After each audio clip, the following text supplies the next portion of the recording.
When most of us think about Thanksgiving, it usually looks a little something like this.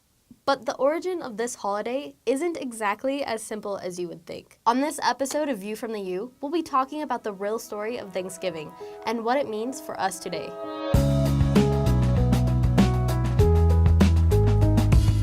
Most of us learned about Thanksgiving in elementary school, so it makes sense that some of the darker details were left out of the story. Let's take a closer look. The common understanding of how Thanksgiving started usually involves the Pilgrims who arrived at Plymouth and were able to survive thanks to the help of the local Wampanoag tribe. They celebrated by having a large feast together, and now millions of families feast together in gratitude every November as a tradition. And that's a great story, but there's a lot missing here. For starters, the Pilgrims reached New England during the onset of winter.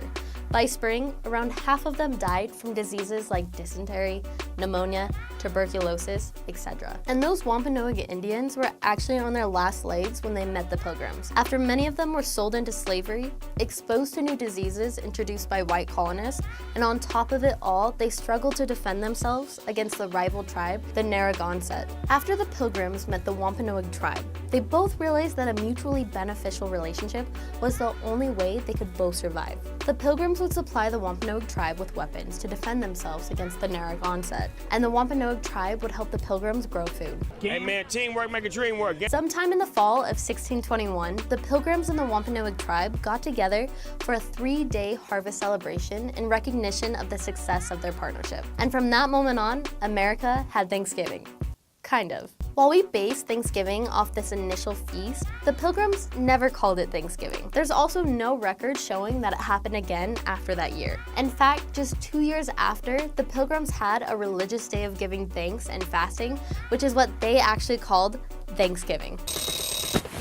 Oh boy, it's opposite day! You're probably piecing it together by now. Take the harvest celebration of 1621, throw in a little bit of Thanksgiving of 1623, and we've got ourselves the good old Thanksgiving that we know and love.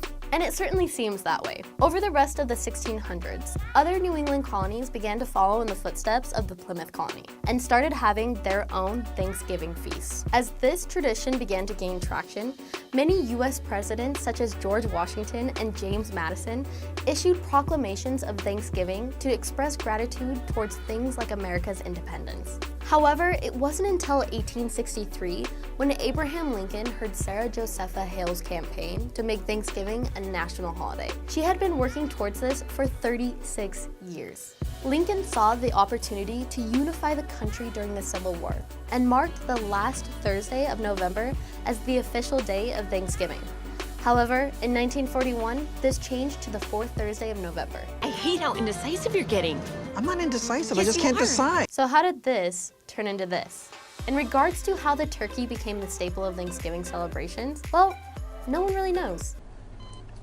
Why? Although the 1621 harvest celebration included fowl, there was no indication of a preference towards turkey, and this could have easily included duck or goose. Duck, duck, duck. In fact, the Pilgrims didn't even have potatoes, butter, or flour.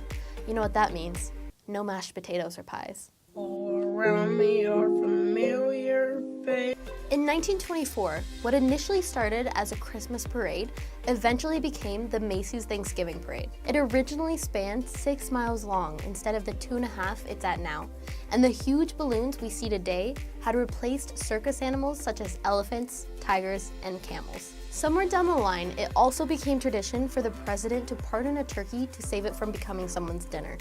No one's really sure who started this bizarre tradition.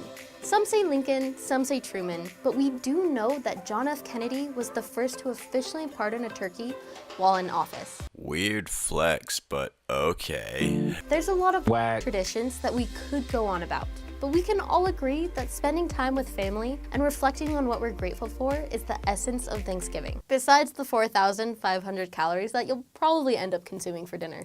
Research from Northeastern University shows that feeling gratitude for the little things in life can make you more patient, help you make better decisions, improve your relationships, and can even help you sleep better.